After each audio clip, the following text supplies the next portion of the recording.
Well, a high-level BJP meeting is underway, and Prime Minister Modi is chairing this meeting with Mr. JP Nadda and Mr. Jaishankar, and the meeting is being held to discuss the next BJP president, is what we are being told.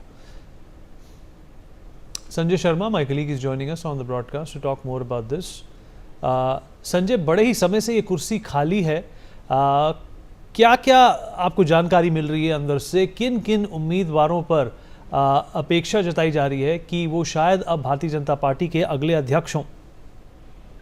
देखिए, BJP के राष्ट्रीय अध्यक्ष JP Nadda का कार्यकाल लगभग खत्म हो चुका है और वो एक्सटेंडेड कार्यकाल में चल रहे हैं। नया बीजेपी का राष्ट्रीय अध्यक्ष जल्दी मिलने वाला है।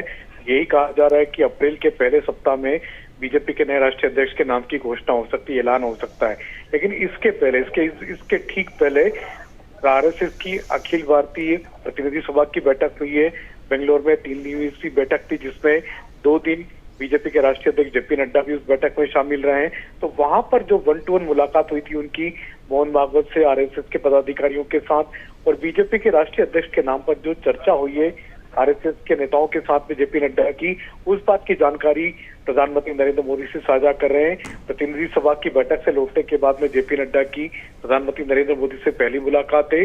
तो यही बताया जा रहा है कि आरएसएस क्या चाहता है, किस तरीके के नाम चाहता है, और बीजेपी ने अपने जो संभावित जो दावेदार थे, जो नाम थे, वो भी आरएसएस को बताए थे। तो उन पर आरएसएस का क्या कहना, उनकी क्या राय है, उन सभी नामों पर जेपी नड्डा ने अपनी राय आरएसएस के नेताओं की राय से प्रधानमंत्री नरेंद्र मोदी का अवगत कराया है।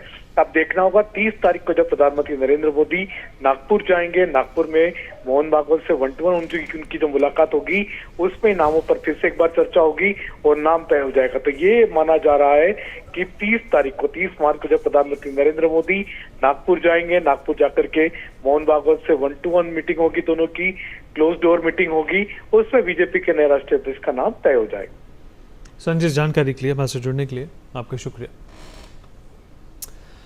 All right, well, the Karnataka Assembly passed the bill providing 4% reservation for